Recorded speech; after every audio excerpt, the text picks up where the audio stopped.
Merci d'avoir accepté notre invitation sur i24 News. Ma première question est comment allez-vous en voyant les événements en Iran? Écoutez, je préfère ne pas parler des sentiments personnels. On connaît ce que c'est la guerre, j'ai déjà vécu la guerre, vous avez vécu la guerre, vous vivez la guerre. On ne fait pas du misérabilisme.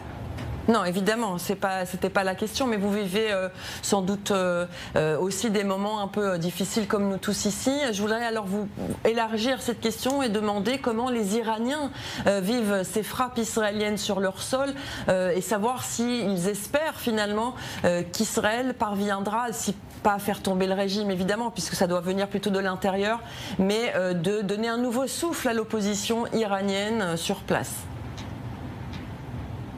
Les Iraniens n'attendent qu'une seule chose de la part de l'état-major israélien, c'est de faire tomber Khamenei. Ils attendent avec impatience et je pense que cette personne qui est le leader de la République islamique est un personnage clé. Il suffit qu'il tombe pour que la guerre soit finie, pour que la République islamique tombe et pour que la paix s'installe entre deux peuples, entre deux pays et que aussi bien les Israéliens que les Iraniens se débarrassent de ce régime sanguinaire qui est devenu l'ennemi de deux peuples, aussi bien le peuple israélien que le peuple iranien. Est-ce que les Iraniens avec lesquels vous êtes en contact vous parlent justement de cette possibilité de voir du renouveau en Iran? Aujourd'hui, on a vu des images d'Iraniens, de civils iraniens célébrer les frappes israéliennes. Pour l'instant, ces frappes ne touchent pas des centres névralgiques pour les Iraniens. Il n'est pas question évidemment de frapper des zones civiles. Les civils sont même appelés à être évacués. Est-ce que le régime, lui, sent cet affaiblissement aussi au sein même de sa population, d'après vous? Et le régime a augmenté sa répression et augmenté sa terreur sur la population de telle sorte qu'il est interdit de critiquer la République islamique et ses dirigeants sur les ondes. On en parlait énormément à Clubhouse par exemple ou sur Twitter ou sur les réseaux sociaux. Et là maintenant il y a à nouveau sous les bombardements israéliens il y a une vague d'arrestations. Vous vous rendez compte?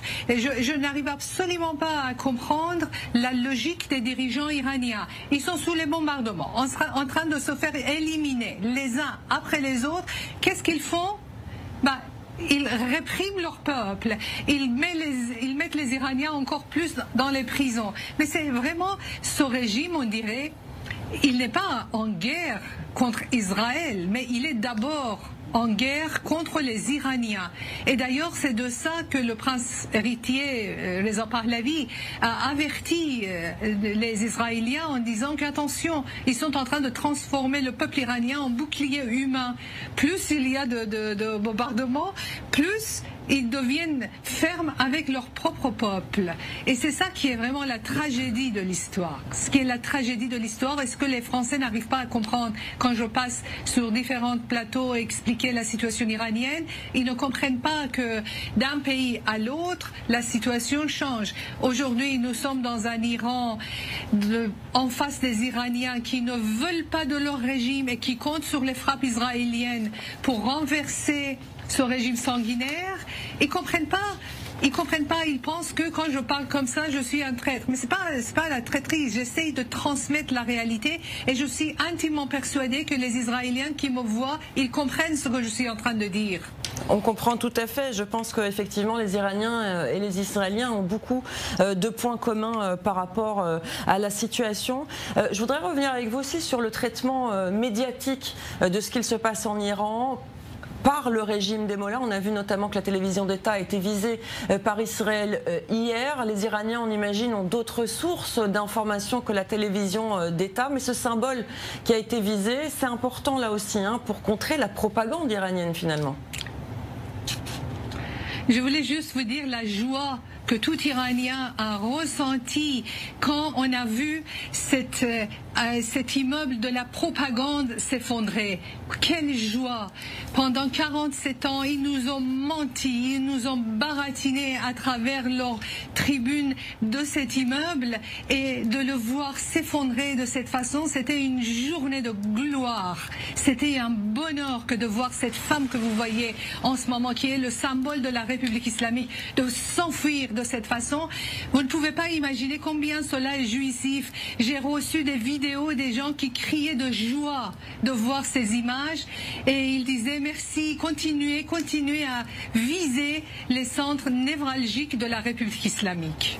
Une dernière question, Manaz Shirali, si vous le permettez, si vous avez un message à faire passer justement aux Français qui vous regardent et qui ne comprennent pas toujours la situation, qui accusent Israël d'être finalement les maux, le mal au Proche-Orient. Écoutez, moi le message que j'ai donné d'abord, c'était aux militants de gauche en France. J'ai dit arrêtez d'instrumentaliser le conflit israélo-république islamique, parce que ce n'est pas un conflit israélo-iranien. Ce n'est pas la guerre entre l'Iran et Israël. C'est la guerre entre la République islamique et Israël. C'est très différent. Je dis à tous ceux qui veulent instrumentaliser ce conflit, comme ils l'ont fait avec le conflit avec la bande de Gaza, ils ont largement instrumentalisé la souffrance des Palestiniens. Je leur ai dit stop, vous ne pouvez pas instrumentaliser les Iraniens, parce que les Iraniens, ils sont intelligents, ils savent que les seuls et uniques responsables de leur malheur, ce sont les dirigeants de la République islamique. Israël ne fait que défendre sa survie, son territoire et sa souveraineté nationale. On comprend parfaitement le souci des Israéliens, on compatit avec, et on a vraiment envie que cette République islamique disparaisse pour que la paix s'installe entre les Israéliens et les Palestiniens, pardonnez-moi, aussi bien entre les Israéliens et les Palestiniens, parce que vous savez, si la guerre avec les Palestiniens continue, c'est encore la République islamique la responsable, qui empêche que la paix s'installe dans la région. Mais avant tout, on espère que la paix s'installe entre Israël et l'Iran, et que aussi bien les Israéliens que les Iraniens se débarrassent de la République islamique, et on permet à personne d'instrumentaliser ce conflit à des fins politiques et à des fins antisémites. Ce n'est pas possible, on ne permet pas. Nous les Iraniens, nous sommes très forts. Merci beaucoup en tout cas Manaz Shirali de nous avoir consacré ces quelques minutes sur A24 News. Évidemment, le peuple d'Israël est aux côtés du peuple d'Iran, et qu'on fait bien tous la différence entre la République islamique d'Iran et le peuple iranien. Merci beaucoup.